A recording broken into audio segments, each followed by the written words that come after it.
आणि 21।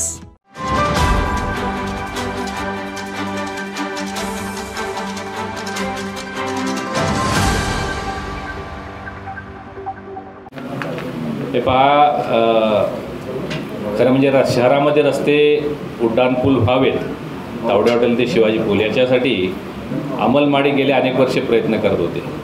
काही दिवसापूर्वी एक व्यापक बैठक घेऊन त्याच्या संदर्भात त्याचं डिझायनिंग, ड्रॉइंग, DPR स्टेज इथंपर्यंत ते काम झालेलं आहे। परंतु काल जे पत्रक दिलं आहे, आता निश्चितच महाराजांचा आपण सगळे सन्मान करत आहोत, परंतु तिथं एक अशी व्यक्ती होती, ती तुम्हाला माहिती आहे कोण होती, जे निवेदन देताना त्या फोटोमध्ये आलेले नाही आहेत। हे त्यांचं ब्रेन असावं असं मला वाटतं, कारण हे काम ऑलरेडी झालेलं आहे, त्याचं सँक्शन झालेलं आहे, काल त्याची घोषणा झाली।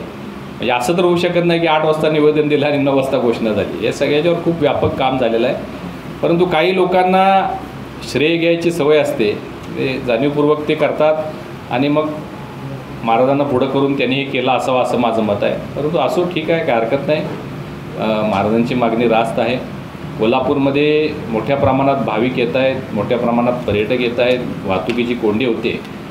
याचा निरसन होण्यासाठी शिवाजी पूल ते तावडे हॉटेल हा एक मोठा 4 लेनचा कॉन्क्रीटचा फ्लायओव्हर व्हावा, यासाठी अंमलमाडी गेले अनेक दिवस, अनेक महिने प्रयत्न करत आहेत। त्याचं ड्रॉइंग, डिझायनिंग झालेलं आहे आणि त्याच्यासाठी युटिलिटी शिफ्टिंगचा जो पोर्शन होता त्याच संदर्भातच फक्त शंका होती, तीसुद्धा काल गडकरी साहेबांनी क्लिअर केलेले आहे आणि लवकरच त्याचं म्हणजे कॉस्ट फायनल होऊन टेंडर पब्लिश होऊन ते कामाला सुरुवात होईल असा मला विश्वास आहे।